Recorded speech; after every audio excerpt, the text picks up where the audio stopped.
kita akan melakukan saya melakukan kajian Bu ya. Sebelum Ibu melanjutkan mengajar di kelas, saya ada pertanyaan sedikit ya Bu ya. Di sini kan Ibu mau belajar apa nih? Sejarah. Di sini kan ada tujuan pembelajaran Ibu apa saja itu? Jadi Bu, di dalam pertemuan ini ada dua tujuan pembelajaran Bu. Yang pertama itu siswa mampu memahami pengertian sejarah, kemudian yang kedua siswa mampu menjelaskan pembagian sejarah berdasarkan wilayah. Oh, seperti itu ya, berarti pengertian sejarah sama pembagian sejarah berdasarkan wilayah ya. Oke, selanjutnya Bu, area pengembangan yang hendak dicapai itu apa ya Bu ya? Kalau area pengembangan yang ingin saya capai itu Bu, mengembangkan rasa percaya diri siswa gitu ya Bu, supaya mereka itu berani tampil di depan kelas. Berarti Ibu ingin mengembangkan kepercayaan siswa ya, tampil di depan kelas. Oke, strategi yang dipersiapkan apa saja itu Bu? Kalau strateginya mungkin baru memberikan motivasi aja ya Bu, sehingga membangkitkan rasa percaya diri mereka untuk bisa berani tampil, terutama di depan teman-teman gitu. Berarti Ibu nanti melakukan pembelajaran secara berdifferensiasi ya kepada siswa ya, untuk mengembangkan bagaimana dia kepercayaan dirinya di kelas. Oke, terima kasih ya Bu ya. Nah, nanti kita sama-sama nanti untuk lihat di dalam kelas ya Bu ya. Siap ya Bu ya. Oke, sekarang kita mulai kelas.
Penyelamat pada zamannya.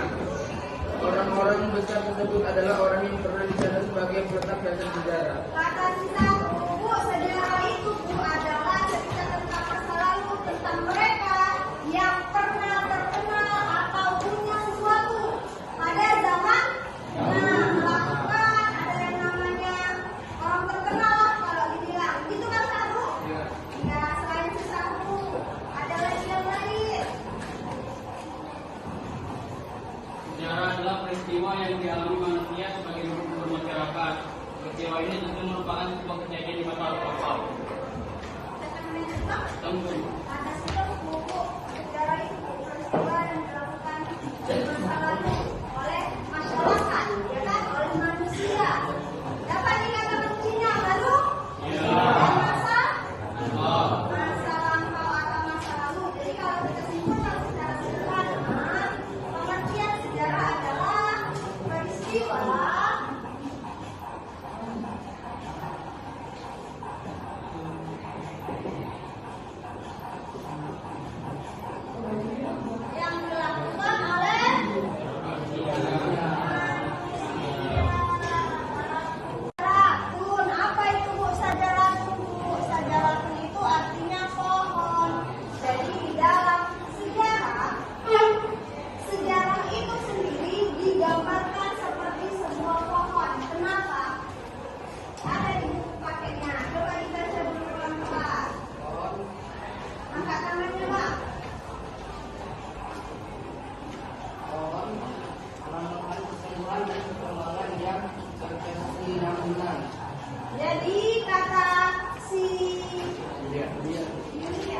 Kan ada Pak, ya kan? Nah, ini ada satu peristiwa di 2020 awal.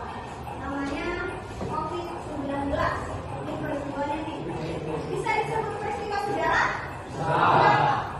Pernah sudah kan? Dari masa? Ini peristiwa sejarahnya adalah COVID-19.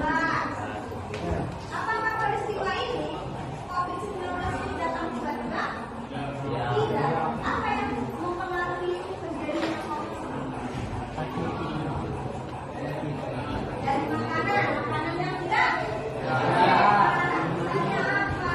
Isinya kan kemarin memakan dari beli bawang, kemudian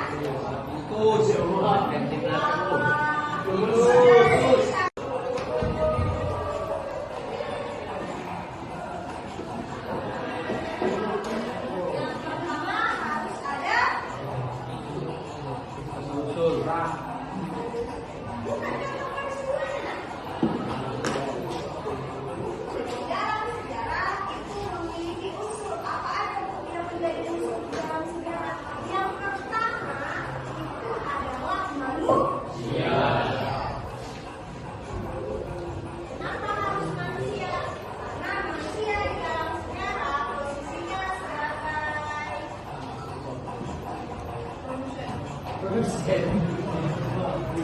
subjek atau pelaku atau penggerak.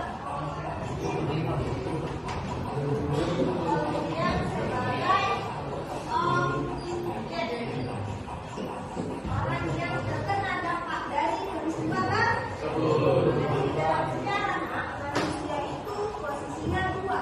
Yang pertama sebagai pelaku atau penggerak sejarah, yang kedua adalah sebagai objek. Kemudian apa lagi yang harus ada di dalam peristiwa sejarah? Yang menjadi unsur jika tidak ada peristiwa yang terjadi pasti ada hal ini.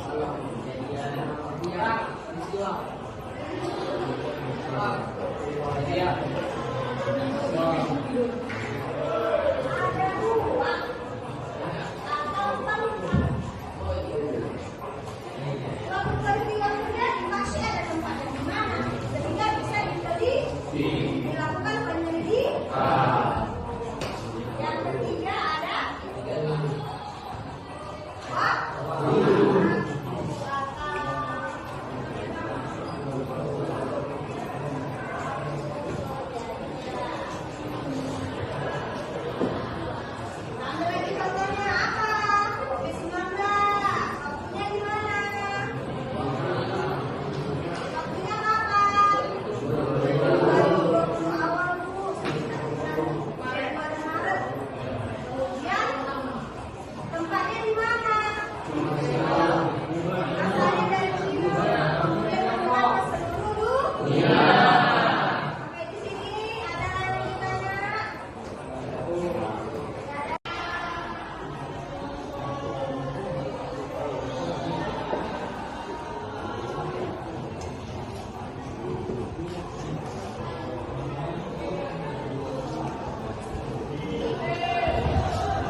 dari sejarah lokal, nasional, dan dunia. Dari sejarah lokal, nasional, dan dunia. Dan sebutkan juga masing-masing contoh peristiwanya. Sebutkan masing-masing contoh peristiwanya.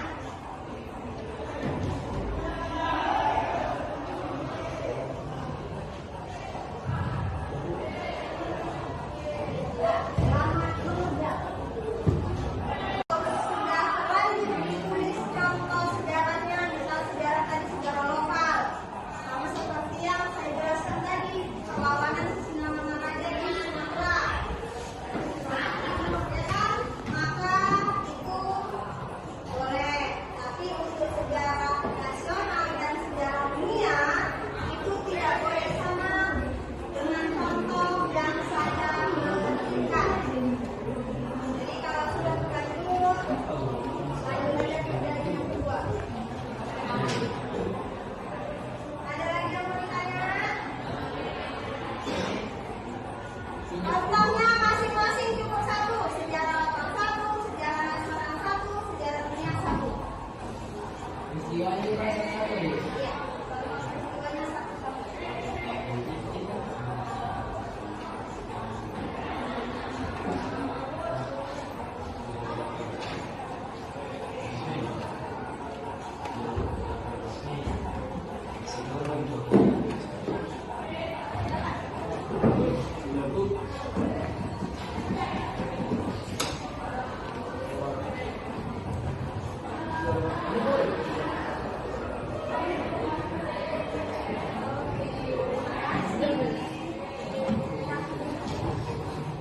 Ya, untuk membacakan jawabannya.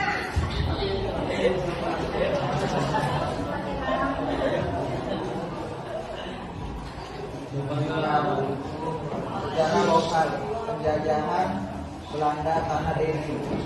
Contohnya, Belanda yang menjajah Nusantara kurang lebih sejarah abad, namun untuk menguasai tanah Deli mereka sangat banyak mengalami tantangan yang tidak sedikit. Mereka mengalami perang Jawa, perang di Ponorogo sekitar tahun berapa? Di Ponorogo sekitar tahun 1825 sampai 1830. Belanda sangat banyak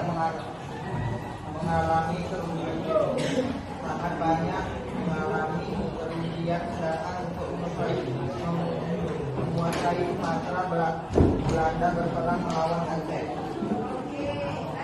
Sejarah nasional. Sejarah nasional adalah suatu peristiwa berdampak ke daerah lainnya. Contohnya pertempuran Medan Area 1645. Sejarah internasional. Sejarah dunia suatu peristiwa yang terjadi pada suatu namun terdampak ke setiap negara. Contohnya letusan Gunung Toba yang sekarang terjadinya bentuknya Danau Toba. Oke, beri apresiasi.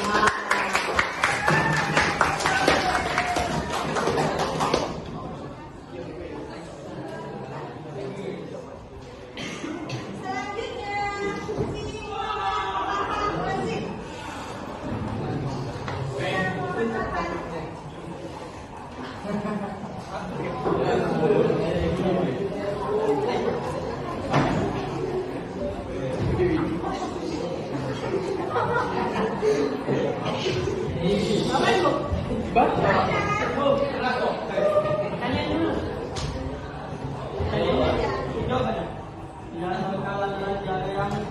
Peristiwa yang terjadi di daerah tertentu, contohnya Nurhatan menyanyi di Banten 1828. Sejarah nasional.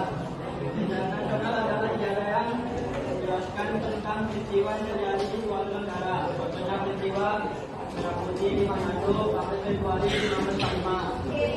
Sejarah dunia adalah sejarah sejarah umat manusia di seluruh dunia, semua daerah di bumi dirunut dari era Paleolitikum. Contohnya Gua Hitam 1346 sampai 1353.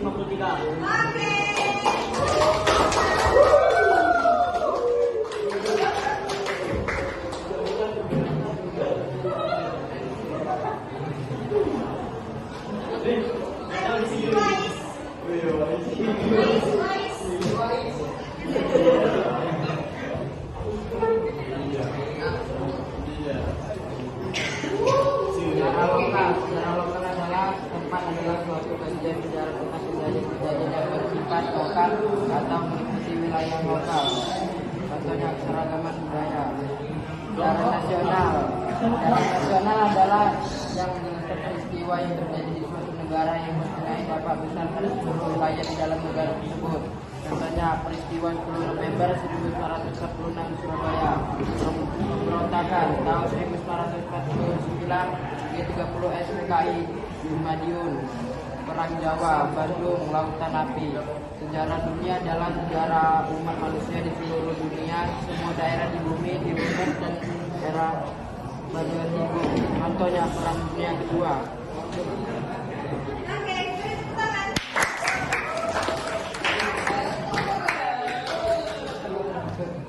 Sejarah lokal. Sejarah lokal adalah suatu peristiwa yang terjadi pada daerah, tapi berdampak pada daerah lain. Contohnya pertempuran 5 hari Semarang 1945, pertempuran Manado 1942, bukan di Delanggu 1948. 2. Sejarah nasional. Sejarah nasional adalah suatu peristiwa yang berdampak pada setiap daerah. Contohnya pertempuran Ambarawa 20 Oktober 1945. 3. Sejarah dunia atau internasional. Sejarah dunia adalah suatu peristiwa yang terjadi pada suatu negara namun berdampak ke setiap negara. Contohnya wabah hitam. Beri tepuk.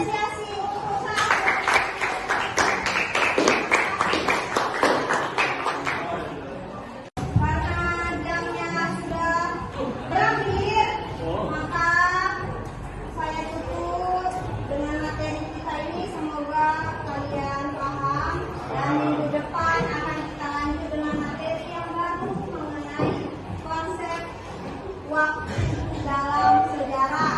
Jadi untuk minggu depan pelajari dulu, baca-baca bukunya biar kita di kegiatan pembelajaran berikutnya enak. Sesi tanya jawab. Sebelumnya saya meminta satu orang dulu untuk merefleksikan apa yang didapatnya dalam proses pembelajaran hari ini. Coba dulu Ibu tunjuk si Rasya. Jadi si Rasya, apa yang bisa didapat dari ini Rasya? Yang bisa saya dapat adalah mengenai sejarah, mengenai unsur-unsur sejarah, Oke. dan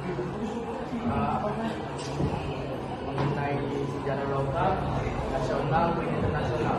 Oke. Beri apresiasi untuk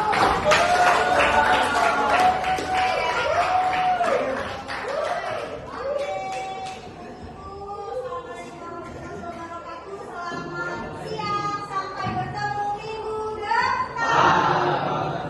Assalamualaikum warahmatullahi wabarakatuh. Perkenalkan, saya Perla Tibor Barus, CGP Angkatan 10. Di sini saya akan melakukan percakapan pasca observasi yang didampingi pengajar praktik Ibu Irnawati Pangaribuan dan rekan sejawat saya yaitu Ibu Afrida Nasution. Baiklah, di sini saya akan melakukan percakapan pasca observasi. Baik Ibu Afrida, setelah Ibu melakukan pembelajaran di kelas, di sini saya akan melakukan pasca observasi ya Bu ya. Dari hasil pembelajaran Ibu tadi, apa yang ada hal atau refleksi yang Ibu ingin sampaikan? Kalau refleksinya Bu, mungkin dari saya sebagai seorang guru gitu ya Bu, merasa masih kurang dalam kegiatan pembelajaran untuk memberikan ruang kepada siswa untuk berani menampilkan kepercayaan dirinya dan kemampuannya di dalam kelas. Berarti Ibu di situ merasa kurang gitu ya dalam melakukan strategi pembelajaran supaya siswa itu lebih kreatif lagi ya Bu ya. Baik Bu, di sini apakah ada kendala yang dihadapi saat melakukan pembelajarannya gitu? Kalau kendalanya Bu, mungkin pada pembelajaran itu mungkin media yang saya gunakan itu masih kurang kreatif gitu ya, sehingga kurang memunculkan inisiatif siswa gitu dalam kegiatan pembelajaran.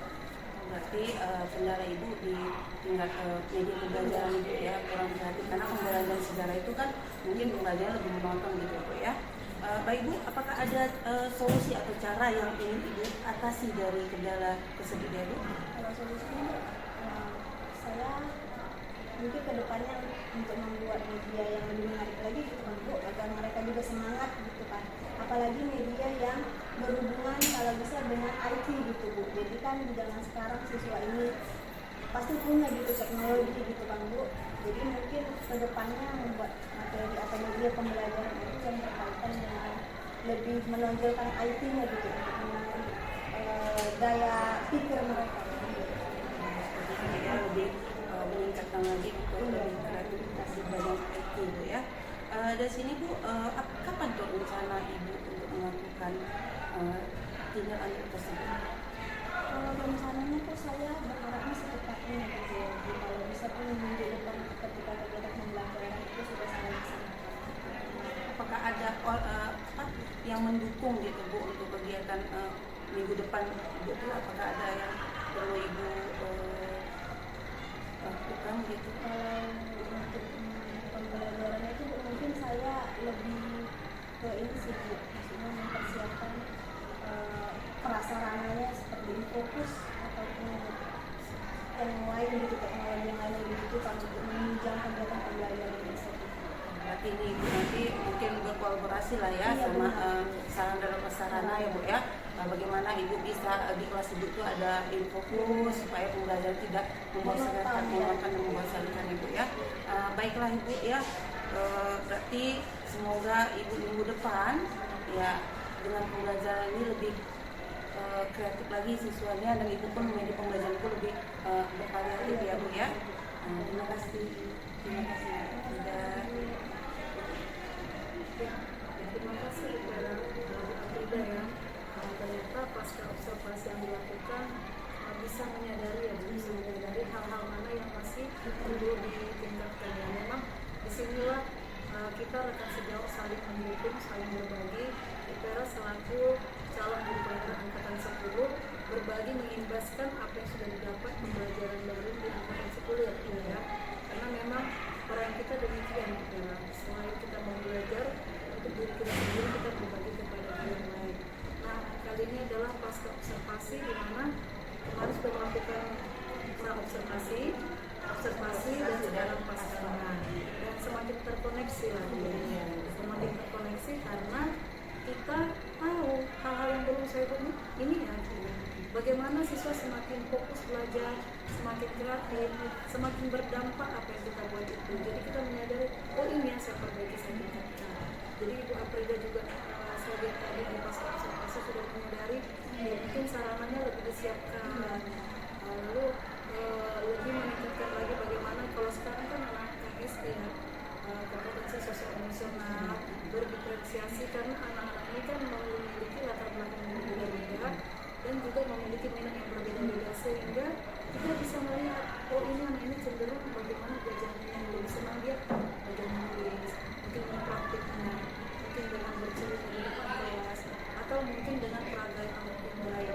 Jadi dengan itu anak itu tidak merasa membosankan tetapi menyenangkan. Jadi di sini saya melihat Ibu Aprida sudah berusaha, semakin ditingkatkan Ibu pasti bisa anak kita semakin kreatif, karena Ibu juga sudah berusaha melakukan yang terbaik. Terima kasih juga Ibu Era sebagai calon guru penggerak sudah berbagi dengan rekan sejauh di SMK ini. Terima kasih. Berarti kita akhiri ya Bu ya. Iya. Terima kasih untuk percakapan pasca observasi hari ini. Saya akhiri. Assalamualaikum warahmatullahi wabarakatuh.